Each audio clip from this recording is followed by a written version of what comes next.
म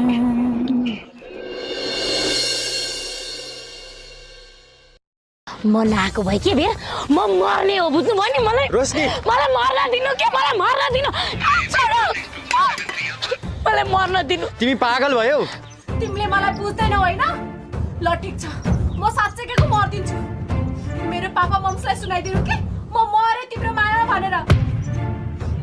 तिमीले मेरो जिन्दगी बर्बाद गर्यौ जानु न अब गएर फेरि उसैले सिन्दुर हाल्नु पापा mums I am so sorry hello दिदी ढोक गरे भाग्यमानी भएस